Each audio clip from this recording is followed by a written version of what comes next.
Assalamualaikum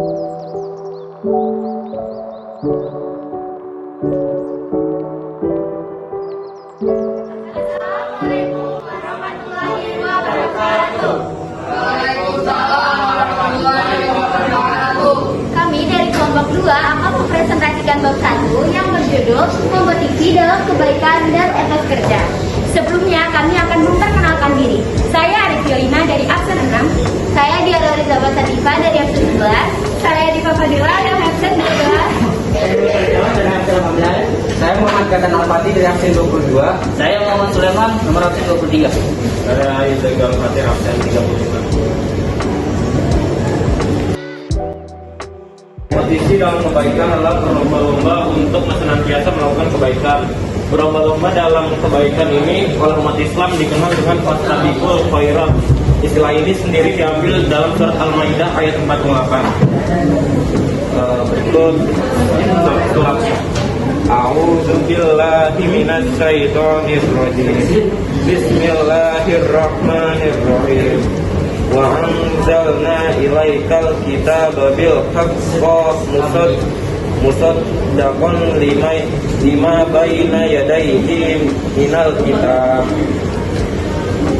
wa muhaimina alaihi fahkum bainahum bima anzalallah wa la tattabi' ahwa'ahum amma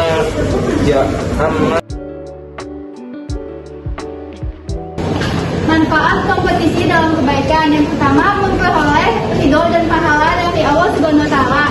Yang kedua, menjadi manusia yang bermanfaat. Yang ketiga, mempercepat penyelesaian pekerjaan. Yang keempat, termotivasi untuk menjadi lebih baik. Yang kelima, menjadi pribadi yang disiplin. Yang keenam, mempererat hubungan antar sesama. Etos kerja. Etos kerja adalah sebuah nilai yang didasarkan pada kerja keras dan ketekunan kaum kapitalis, percaya dengan kebutuhan terhadap kerja keras dan kemampuannya untuk meningkatkan karakter moral. Bismillahirrahmanirrahim. Wa quli amalu fasayarallahu ma lakum wal mu'minun yasadduna ila alimil ghaibi wasyahadati fayunabbi'ukum bima kuntum ta'malun. Dan katakanlah, bekerjalah kamu, maka Allah akan melihat pekerjaanmu. Begitu juga Rasulnya dan orang-orang mukmin, dan kamu akan dikembalikan kepada Allah yang mengetahui yang gaib dan yang nyata. Lalu diberitakannya kepada kamu apa yang telah kamu kerjakan. At-Taubah ayat 105. Manfaat etos kerja meningkatkan produktivitas perusahaan dan diri sendiri. Apabila seorang yang memiliki etos kerja seperti contohnya di atas, maka hal tersebut akan memberi pengaruh positif terhadap tingkat produktivitasnya. Hasil kerja yang memuaskan, menciptakan reputasi diri yang baik.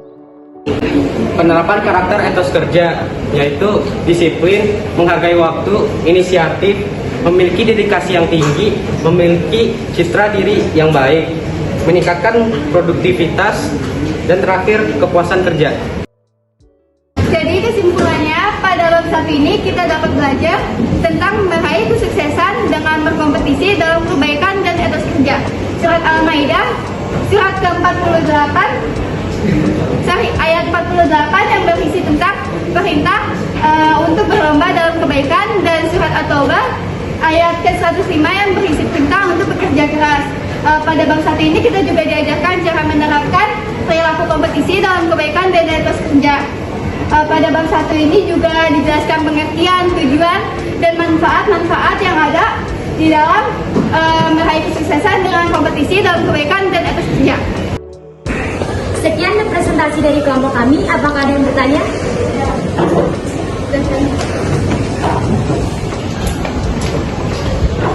Tadi kan di presentasi itu dijelaskan surat Al-Maidah ayat 48 ditegaskan bahwa kitab Al-Quran diturunkan oleh Allah Subhanahu wa taala dengan hak atau kebenarannya. Hal-hal yang meliputi kebenarannya tuh apa aja sih? Nama saya Diva Fadila dari absen 12, ingin menjawab pertanyaan pada question yang pertanyaannya itu kebenaran di dalam surat Al-Maidah ayat 48. Kebenarannya itu dijelaskan bahwa Allah Subhanahu wa taala menciptakan keberagaman manusia sebagai salah satu ujian kepada umat manusia. Allah Subhanahu wa taala juga memberikan ujian sekaligus memberikan kesempatan kepada umat manusia agar senantiasa berlomba-lomba dalam kebaikan. Saya mau menanyakan, tadi kan Yuza menjelaskan tentang Al-Maidah ayat 5. Asbabun nuzul dari Quran surat Al-Maidah itu apa? Perkenalkan, nama saya Yuza Galfatih dari absen 35 akan menjawab pertanyaan TOEFL yang melatar belakangi turunnya surat Al-Maidah ayat ke-48. Tidak ada sebab khusus yang melatar belakangi turunnya Quran surat Al-Maidah ayat 48. Surat Al-Maidah termasuk golongan surat Madaniyah, yakni surat yang turun setelah hijrahnya Nabi. Menurut riwayat Imam Ahmad, surat ini turun saat Nabi SAW sedang menunggang unta. Bagian paha unta tersebut hampir saja patah karena sangat beratnya wahyu yang diterima oleh Nabi Muhammad SAW. Sekian presentasi dari kelompok kami. Mohon maaf bila ada kesalahan kata. Wabillahi taufiq wal hidayah. Wassalamualaikum